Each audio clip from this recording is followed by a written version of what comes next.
世人都教你要敢于冒险，他们总是说富贵险中求，风浪越大鱼越贵。但在我70多年的从商生涯里，我看到无数才华横溢的年轻人，正是因为太过相信这句话，最终跌入了万丈深渊。没有人告诉你一个残酷的真相：那些把身家全部押上赌桌，企图一把翻盘的人，最后往往连站着的桌子都输掉了。所有人都教你要敢于冒险，但没人告诉你，真正的富人从不冒他们输不起的险。我10几岁就在香港的茶楼里当学徒跑堂，那时候端着滚烫的茶水穿梭在人群里，我见过各种各样的三教九流。那些在生意上刚赚了快钱，大声呼喝，点最贵的点心，在朋友面前充阔气的人，往往没过几年就彻底消失在人海里了。反而是那些每天坐在同一个角落，安安静静喝着一壶平价普洱，账本算得清清楚楚的街坊小老板，几十年后依然稳稳当当地坐在那里。从那时起，我就明白，做生意就像是出海。年轻人喜欢看满帆乘风破浪的快感，喜欢追逐速度，但我出海前最先看的从来不是风向，而是救生艇在哪里。我常常和年轻一辈喝茶，他们总觉得我这个老头子太过保守。在市场最好的时候，别人都在疯狂扩张，加10倍的杠杆，我却在清算资产，把现金死死攥在手里。他们私下里笑我，说李先生老了，胆子小了，不懂得现代资本的游戏，眼睁睁看着利润从指缝间溜走。但我心里有一本不一样的账，做生意就像是在漫长的人生路上行走。天晴的时候，每个人都觉得阳光会一直灿烂下去，觉得自己就是时代的宠儿。可是天地间哪有永远不变的天气？我一生只用了一个策略，永远在太阳高挂时准备雨伞。买一把伞需要多少代价？不过是几十块钱。可是当狂风暴雨突然袭来，而你恰好走在荒郊野外，那时候你愿意花多少钱去换一把伞？可能是一半的身家，甚至是你全部的生命。保留庞大的现金流，不去赚进最后一分钱，在很多商学院的教授看来是愚蠢的机会成本，但在我看来，这是保命的氧气。让我们把时间的指针拨回1997年，那时的香港是一个陷入狂热的巨型赌场，街头巷尾，无论是茶餐厅的伙计，还是写字楼里的高管，所有人都在谈论地产和股票。银行门口排满了等着贷款买房买地的人，报纸纸面上全是谁又一夜暴富的神话。那是一种让人窒息的贪婪气息，每个人都怕自己错过了那趟开往财富自由的列车。当时长江实业的会议室里，也有人红着眼睛提议，我们应该乘胜追击，拿下更多的地块。那时的地价一天一个样，似乎只要签下合约，转手就是千万的利润。这对任何一个商人来说都是极致的诱惑，但我坚决拒绝了。我下令停止所有高风险的扩张，不去争地王，并且开始囤积大量的现金。我告诉团队，风太大了，树大招风，我们必须把根扎得更深，而不是把树枝伸得更长。结果呢，几个月后，亚洲金融风暴无情地席卷而来，那些借了高利贷、加了无数杠杆去炒地皮的同行，他们的资金链就像秋天的枯枝一样，一折就断。多少曾经不可一世的商界才俊面临破产，被逼到了绝境。而我们呢，因为手里握着庞大的现金流，我们不仅没有被这场风暴吞噬，反而能在所有人都恐慌抛售、资产价格跌到谷底的时候，从容地买入那些真正有价值的优质资产。这不是因为我会算命，更不是因为我有先天的预知能力。机会从不敲门，它只是悄悄站在门口，等你准备好了，它再进来。历史总是惊人的相似。11年后，2008年的金融海啸爆发，雷曼兄弟倒闭，华尔街的精英们抱着纸箱黯然离开，全球经济瞬间陷入冰点。这一次的剧本和1997年如出一辙。在海啸到来前的前几年，全球资本市场同样是一片繁荣，各种复杂的衍生性金融商品把杠杆推向了极致。那时候又有人跳出来说，长河系手里拿着那么多现金会被通货膨胀吃掉，是不懂现代金融的表现。但当潮水真的退去，当信用体系瞬间崩塌，那些嘲笑我的人全都成了到处求援急需现金救命的人。我一直告诫我的儿子们，我从不在顺境中规划顺境，顺境时你要去想最坏的情况，逆境时你要去寻找微光。好景时不要忘记坏日子，坏景时不要忘记好日子曾经来过。很多人以为商场如战场，靠的是勇猛和冲杀，其实商场更像是太极。退往往是为了更好的尽在所有人都贪婪的时候克制自己的欲望，这是一种极度反人性的修炼。看着别人在狂欢中大把赚钱，你必须忍受孤独，忍受不被理解，甚至忍受被同行嘲笑。这就是为什么世上聪明人很多，但真正能跨越几次大周期把财富稳稳留住的人却极少。因为大多数人最终败给了自己心里的那个贪字，他们总是想赚进市场上的最后一个铜板。但你要记住，最后一个铜板往往是通向深渊的车票。永远给自己留一条退路，永远让公司的账户里躺着足够撑过最长寒冬的现金。这不是胆小，这是刻在骨子里的纪律。这份纪律是我们这代人经历过战乱贫穷，见过无数大起大落后用血泪换来的教训。当你明白了这一点，你就会懂得，真正的安全感从来不来自于你账面上有多少资产，而来自于你随时可以调用的现金，以及你对风险深深的敬畏之心。做生意的桌子上永远放着2本账册，一本是你看得见的，上面写着营收、利润、资产负债率，这是给会计师看的，也是给银行看的。但决定一家企业能活多久，一个商人能走多远的，往往是那本看不见的账册，人心的资产负债表。很多人觉得做生意就是做买卖，是一手交钱一手交货的数字游戏。他们把每一场谈判都当作零和博弈，觉得只要我多拿1分，你就必须少拿1分。这种人在商界里，我们通常称之为精明，但精明从来不是通向伟大企业的门票。真正的商业底色不是冷冰冰的合同，而是活生生的人性。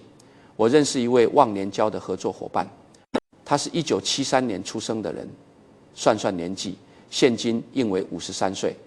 53岁对一个做实业的男人来说，正是褪去早年浮躁，心智与手腕最为成熟，真正能扛起大局的最盛之年。每次和他喝茶，看他沉稳从容的样子，我都会想起他30多岁时经历的那场生死劫。那是一次足以让人粉身碎骨的行业寒冬。当时他公司的资金链因为海外大客户的突然毁约而彻底断裂，几千万的货物积压在港口，每天的仓储费像流水一样吞噬着他仅剩的现金。与此同时，供应商在催款，员工在等着发薪水。最致命的是，银行那边听闻风声，不仅拒绝了新的贷款申请，还要求提前抽贷。这就是资本市场最真实也最冷酷的一面。银行永远是那个在晴天借给你雨伞，却在下雨时把伞收走的人。他当时被逼到了绝境，甚至已经做好了变卖所有家产，宣告破产的准备。他没有选择逃避，而是坐在办公室里一通一通的给供应商打电话，坦白公司的困境，并承诺哪怕砸锅卖铁，也绝不欠大家1分血汗钱。奇迹就发生在那个最绝望的傍晚。3家与他合作多年的上游供应商老板，在没有任何抵押物，连1张正式借条都没来得及签的情况下，私下筹措了一笔庞大的过桥资金，直接打进了他的公司账户。这笔钱硬生生地帮他把港口的货物赎了出来，盘活了整个资金链。后来我问过其中一位借钱给他的老板，商场如战场，大家都自顾不暇，你为什么敢把几千万借给一个快要破产的人？那位老板喝了口茶，淡淡地说，李先生，我不看他的财务报表，我只看他这个人。过去10几年，每次原材料价格大跌，按合同他完全可以压我们的价，让他自己多赚点。但他从来没有这么做过，他总是宁愿自己少赚，也要给我们留足活命的利润。一个从不占人便宜的人，老天爷不会让他绝路的。这笔钱我不是借给他的公司，我是借给他这个人的品格。这就是看不见的资产负债表。当你面临绝境时，能救你的从来不是你认识多少达官显贵，也不是你在酒桌上称兄道弟的交情，而是你在过往的岁月里用一次又一次的厚道存下来的信用余额。外界总喜欢研究我们长和细的商业帝国，试图找出什么战略秘诀，其实哪有什么深奥的秘诀。我常常对集团的高管们强调一个最朴素的原则，这也是我大半辈子恪守的铁律。在任何一次合作中，如果我们拿11%的利润是合理的，拿10%也是公平的，那我永远只拿9%。很多刚从顶尖商学院毕业的年轻高管一开始很不理解，他们拿着精密的试算表向我汇报，告诉我如果我们让出那1%到2%的利润，集团一年会损失多少个亿的收益。在他们的逻辑里，这是不符合股东利益最大化的。但我告诉他们，你们算出了眼前的数字，却算漏了人性的复利。你想想看，如果你是我的合作伙伴，这笔生意你原本只预期赚100万，但我李嘉诚主动让利，让你赚了120万，你会是什么感觉？你会觉得跟李嘉诚做生意安全踏实，有钱赚。那么下一次当你手里有一个真正千载难逢的赚钱机会，一个甚至不需要对外公开招标的绝佳项目时，你会第一个打电话给谁？你一定会打给那个曾经让你多赚钱，从不把你的利润榨干的人。我让出去的那2%的利润根本不是损失，那是用全世界最便宜的价格买到了这位合作伙伴未来所有优质项目的绝对优先看门权。这是一种最高级的战略投资。生意场上最贵的从来不是资金，而是机会。别人愿意把最好的机会捧到你面前，这才是你立于不败之地的真正护城河。在复杂的商业世界里，各种合规审查、法务条款、风控模型层出不穷，但我们必须明白，所有的规则都是人定的，所有的合约都是人去执行的。模型是死的，但人是活的。人才是市场里唯一的变量，也是唯一的底牌。当你把别人逼到没有退路的时候，你自己也就站在了悬崖边上。把桌上的肉全吃光，连一口汤都不给别人留，下一次就再也没有人愿意跟你同桌吃饭了。财散则人聚，财聚则人散。这不仅仅是传统的东方哲学，这是最硬核的商业物理学。年轻时，我们总以为拥有金钱就拥有了力量，但随着年岁渐长，你会慢慢懂得，金钱是非常懦弱的东西。只要市场一个波动，政策一个调整，账面上的财富可能瞬间灰飞烟灭。唯有信用，唯有人们对你的信任，是任何风暴都无法轻易剥夺的资产。一旦你建立起绝对可靠的个人品牌，你本身就成了一座无法被击垮的银行。钱是赚不完的，但信用只有一次。这句话说来轻巧，做到却需要一生的克制。当巨大的利益摆在面前，当你可以轻易利用规则的漏洞大赚一笔，且无需承担法律责任时，你是否还能按住内心的贪婪，选择守住那条无形的底线？这是一场长期的修行。做生意说到底是在做人，你的人心资产负债表若是资不抵债，在庞大的商业帝国崩塌也不过是转瞬之间的事。这世上最喧嚣的地方往往是交易市场，每个人都在奔跑，每个人都在寻找捷径，庞佛走慢了一步，财富就会永远抛弃他们。许多年轻的创业者来找我喝茶，他们眼里闪烁着对成功的渴望，开口闭口都是颠覆性创新。他们问我，李先生，在这个瞬息万变的时代，到底要怎么做才能用最短的时间积累最大的财富？我总是笑着给他们倒一杯茶，然后告诉他们，我这个人很笨，我只懂得如何慢慢变富，不要总想着找捷径。捷径走多了，你的双脚就会忘记宽阔的大路该怎么走。当你习惯了投机取巧带来的短期快感，你就再也无法忍受长期耕耘的寂寞。但在商业的世界里，耐心恰恰是过滤掉平庸者最无情也最精准的一把筛子。在《易经》国学堂里，我们常探讨阴阳消长之理。世间万物皆有其定数与周期，经济有它的春夏秋冬，人生与商业也有其必然的轮回。这不是什么虚无缥缈的玄学，而是最朴素的自然规律。春生夏长秋收冬藏，农民都知道，在寒冬腊月里把种子撒进雪地里是徒劳无功的，哪怕你再焦虑再勤奋的去浇水施肥，种子也不会发芽。冬天该做什么？冬天该修缮农具，该围炉取暖，该安静的等待冰雪消融。可是换到商场上，很多人就失去了这份尝试。当经济周期步入寒冬，当行业红利消退，他们不肯折服，反而因为恐慌而盲目折腾，四处出击，结果把手里仅剩的粮草消耗殆尽。他们不懂得，有时候什么都不做本身就是一种最高级的战略等待，不是消极的躺平，而是一种蓄势待发的智慧。回首长和系过往几十年的投资布局，许多被外界称颂为神来之笔的收购，其实背后根本没有什么石破天惊的秘密，我们只是看准了一个有长远价值的资产买入，然后安静的等待。我曾定下一条规矩，我从不做5年以内就能看到结果的生意。为什么？因为凡是短期内就能看到巨大暴利的项目，必然会吸引无数饿狼扑食。在极度拥挤的赛道里，利润会被迅速摊薄，风险会被无限放大。越容易摘到的果子，保质期往往越短。相反，那些需要10年甚至20年才能开花结果的布局，因为周期太长，见效太慢，绝大多数人都熬不住，等不起。这就为我们留下了足够宽广的护城河，不是因为我有什么异于常人的先见之明，仅仅是因为我有足够的耐心去和时间做朋友。做生意就像是种树，当你把一棵树苗种进土里，你需要做的是给它浇水、施肥、除草，然后把剩下的事情交给时间。你不能因为心急，每日去刨开泥土，看看它的根有没有长，等不了的人，永远种不出能遮风挡雨的大树。这份心性说起来简单，但要在各种诱惑和压力的拉扯下保持定力，难如登天。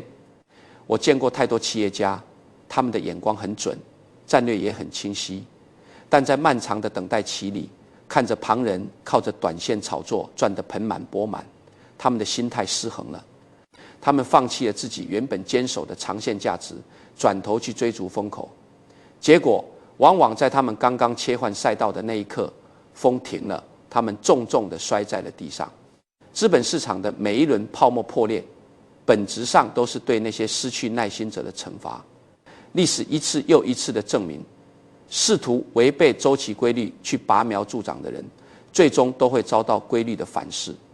在漫长的岁月里，我养成了一个习惯，每当遇到重大决策或者外界喧嚣尘上时，我会让自己独处一会儿，我会问自己，10年后再来看眼前的这个决定，它还重要吗？它还正确吗？当你把时间的尺度拉长，许多眼前的焦虑和恐惧就会瞬间消散。你以为的生死大关，放在历史的长河里，不过是微不足道的涟漪。时间是最伟大的复利机器，它不仅能让你的财富裂变，更能让你的认知升华。不要去羡慕别人的快，你要专注于自己的稳，把根扎深，把底盘打牢，去拥抱那些需要时间积淀才能产生的价值。时间从不语，却回答了所有的问题。当你明白了这轮回的奥秘，你就不会再为了一时的得失而寝食难安。你会在别人狂躁时保持清醒，在别人绝望时看到生机。因为你知道，冬天既然已经来了，春天便不会太远。而你唯一要做的，就是确保在春风拂面的那一刻，你依然安稳地留在牌桌上。当一个男人走到人生的下半场，他脑海里盘旋的问题是会改变的。30岁的时候，满脑子想的都是如何去赚取更多的财富，如何去征服更高的山峰。50岁的时候，想的是如何守住这些打拼下来的江山。而到了我这个年纪，许多老朋友聚在一起，谈论的最多的只剩下2个字：传承。无数的律师和财务顾问会向你推销最复杂的家族信托架构，会为你设计最严密的股权分配方案。他们试图用厚厚的法律文件来锁住房主几代人的富贵。但我见过太多点赫一时的大家族，在创始人离开后不出10年便分崩离析。击垮他们的从来不是法律条文上的漏洞，而是人心里的贪婪与匮乏。让我来告诉你，我这辈子得到过最珍贵的一笔遗产是什么？那是我14岁那年，战火纷飞，我们一家人逃难来到香港。那时的香港没有繁华的霓虹灯，只有生存的挣扎与苦楚。我父亲染上了重病，家里一贫如洗，连抓一副好药的钱都凑不齐。我日夜守在他的病榻前，看着他被病痛折磨得骨瘦如柴。在临终前，他没有交给我任何商业帝国的地图，没有给我留下半点可以用来变现的家产。他甚至连一句安慰的话都已经没有力气说，他只是握着我那双瘦弱的手，用尽最后一丝力气告诉我：贫穷不拘小节，富贵莫忘本。这句话成了我一生的资产。它比任何瑞士银行的本票都要坚硬。外界的媒体总喜欢计算我名下有多少家上市公司，有多少亿的资产净值，但在我看来，钱是最容易失去的东西。一场突如其来的金融海啸，一次错误的战略牵制，甚至一个不可抗力的意外，都能让千亿财富在转瞬之间灰飞烟灭。财富的数字不过是写在沙滩上的字，潮水一来就什么都没了。但一个人的品格一旦建立，比任何资产都难被摧毁。这才是我真正想留给儿子们的东西。很多人不理解，为什么我即便身家千亿，依然戴着几十年前的手表，穿着简单的深色西装。有人以为这是一种对外展示的公关手腕，甚至有同行私下调侃我是守财奴。他们不懂，当你的内心有了足够的定力与丰盈，你就不再需要依靠外在的奢侈品来为自己壮胆。炫耀是一种软弱，真正的强者从不需要向外证明什么。当你看到一个人急于向全世界展示他的名车、名表和豪宅时，你看到的其实是他内心深处对失去这一切的恐惧。真正的富有不是你拥有了多少可以挥霍的物质，而是你拥有了拒绝被物质奴役的自由。克俭不是为了省下那几块钱，而是在时刻提醒自己，不要因为走得太远而忘记了当初为什么出发。我常常对后辈说，我不是天才，我只是一个从没有停止学习的普通人，学到现在还有很多不懂的事。我走过弯路，也吃过大亏。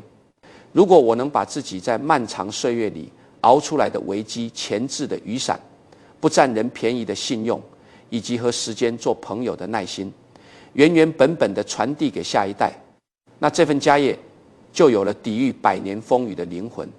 如果你只留给孩子一座金山，却没有教会他如何驾驭人性和欲望，那这座金山最终会成为压垮他的坟墓。历史上富不过3代的魔咒，无一例外都是因为德不配位。上天赐予你庞大的财富是一种考验，你必须有与之匹配的厚重品格，才能承载得起这份福报，否则一切皆是枉然。做生意做到最后，其实就是在做人，人做对了，世界就对了。茶杯里的茶快要喝完了，茶叶在沸水中翻滚，最终总要沉入杯底。我们这代人见证了时代的巨浪，经历了无数的悲欢离合，最终也会像这茶叶一样安静地归于尘土。不必去焦虑未来的风雨，也不必为已经错过的机会而懊悔。守住你的底线，培养你的耐心，把善意与信用像种子一样播撒出去。请永远记住这句话：你若光明，世界就不会黑暗。